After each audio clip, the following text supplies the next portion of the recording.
Les athlètes d'élite s'entraînent durant des années afin que leurs mouvements soient les plus précis possibles. Plus ils perfectionnent leurs gestes, plus leur cerveau s'adapte pour optimiser son fonctionnement.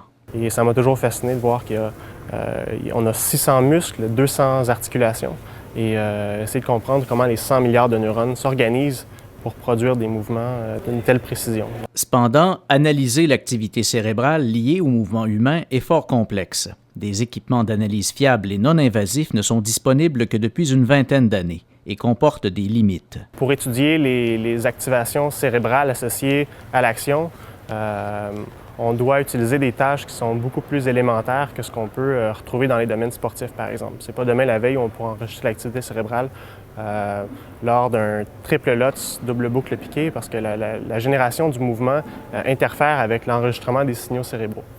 Donc, on doit utiliser en laboratoire des tâches beaucoup plus simples, beaucoup plus élémentaires, qui impliquent beaucoup moins de mouvement. Par exemple, saisir une tasse de café. L'objectif de ces travaux-là, c'est de comprendre quelles sont les zones cérébrales qui sont associées à la planification, à l'exécution et au contrôle de ces mouvements-là. Le professeur Bernier collabore avec son collègue Kevin Whittingstall de la Faculté de médecine et des sciences de la santé. Celui-ci développe des méthodes d'analyse de l'activité cérébrale qui combinent deux techniques, l'imagerie par résonance magnétique fonctionnelle et l'électroencéphalographie. Puis ça, c'est vraiment l'expertise de Shelbrooke, c'est comment comprendre deux données puis les fusionner ensemble. D'une part, l'imagerie fonctionnelle donne des indications spatiales. Elle montre aux chercheurs les zones du cerveau où il y a un apport sanguin aux neurones actifs.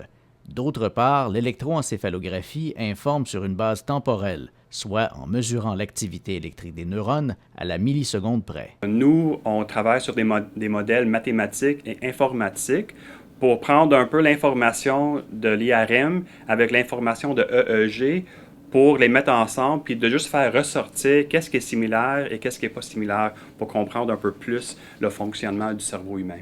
Ultimement, une meilleure connaissance de l'activité du cerveau liée au mouvement permettra de mieux comprendre certaines incapacités. Sur le plan fondamental, je considère qu'il est essentiel de comprendre comment le système fonctionne lorsqu'il est sain, afin de comprendre qu'est-ce qui fait défaut lorsque le système a des déficits moteurs. Donc, suite à des AVC, par exemple, ou associés à la maladie de Parkinson, par exemple.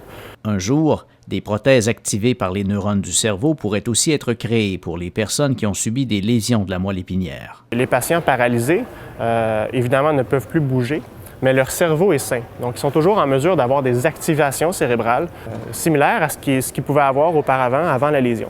Donc, l'objectif de ces prothèses neurales, c'est d'enregistrer l'activité cérébrale et de la décoder à travers un ordinateur puissant et de contrôler un membre artificiel pour redonner un peu de mobilité à ces gens-là. À la Faculté d'éducation physique et sportive, un autre volet des recherches de Pierre-Michel Bernier concerne l'activité cérébrale chez les sportifs.